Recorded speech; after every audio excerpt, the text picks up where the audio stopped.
آپ سوچئے جو کم سے کم درجے میں نماز جب ہم پڑھتے ہیں نا دن 5 دفعہ نماز پڑھتے ہیں، تو 5 دفعہ نماز پڑھنے میں ہم 500 نمازوں میں اللہ کے رسول صلی اللہ علیہ وسلم پر درود بھیجتے ہیں، لیکن اس کے ساتھ ساتھ ویسے بھی اللہ کے رسول صلی اللہ علیہ وسلم پر درود بھیجنا. لیکن آپ سوچئے کہ جو شخص نماز میں بھی درود بھیجتا ہو، پھر صبح بھی درود بھیجتا ہو، شام میں بھی درود بھیجتا ہو، اور چلتے پھرتے بھی درود شریف پڑھتا رہتا ہو، جو اتنی کثرت سے درود پڑھتا ہوگا اس کی زندگی میں کتنی رحمتیں ہوں گی، اس کے گھر میں کتنی رحمتیں ہوں گی، اس کی پوری زندگی میں کتنی رحمتیں اور برکتیں ہوں گی، آپ اس کا اندازہ لگا سکتے ہیں. لیکن اسی کے ساتھ ساتھ جو شخص نماز بھی نہیں پڑھتا، جو عام روٹین میں نماز کے علاوہ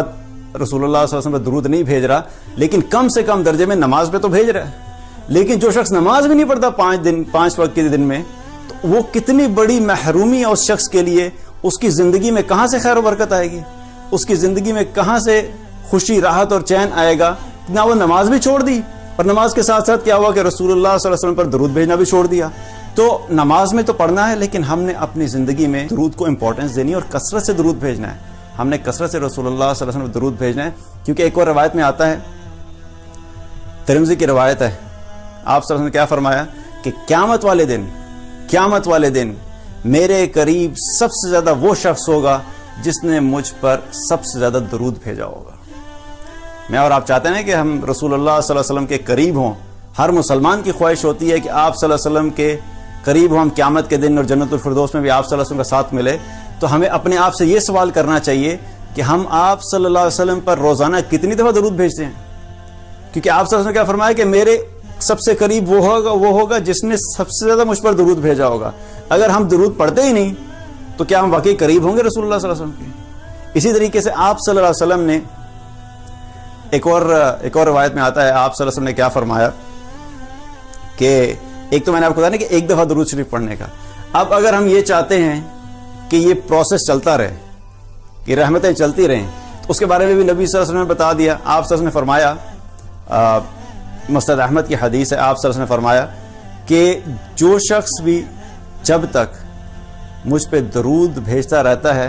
اللہ کے فرشتے اس کے لیے رحمت کی دعا کرتے رہتے ہیں. آپ پڑھتے رہیں گے، آپ درود بھیجتے رہیں گے، آپ کے لیے مستقل رحمت کی دعائیں چلتی رہیں گی. اور پھر آگے آپ صلی اللہ علیہ وسلم نے کیا فرمایا کہ اب ہر انسان کی مرضی ہے، چاہے اس کو کم کر لے چاہے زیادہ کر لے.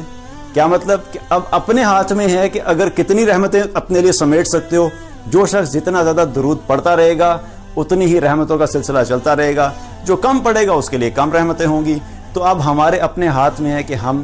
کتنا زیادہ اللہ کی رحمتوں کو سمیٹ سکتے ہیں. آپ سوچئے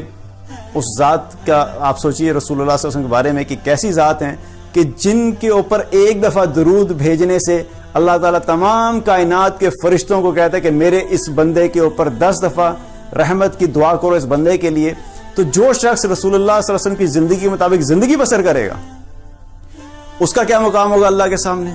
اس کی زندگی میں کتنی خیر و برکت ہوگی. جو ہر معاملے میں رسول اللہ صلی اللہ علیہ وسلم کو اپنا آئیڈیل بنا کے چلتا ہے، جو ہر معاملے میں رسول اللہ صلی اللہ علیہ وسلم کو کاپی کرنے کی کوشش کرتا ہے، جو ہر معاملے میں رسول اللہ صلی اللہ علیہ وسلم کی زندگی کے مطابق اپنی زندگی کو ڈھالنے کی کوشش کرتا ہے، ایسے شخص کی زندگی میں کتنی خیر و برکت ہوگی اس کا آپ اندازہ لگا سکتے ہیں. تو جہاں پر ہم نے باقی اعمال پہ فوکس کرنا ہے، ہمیں اپنے اذکار میں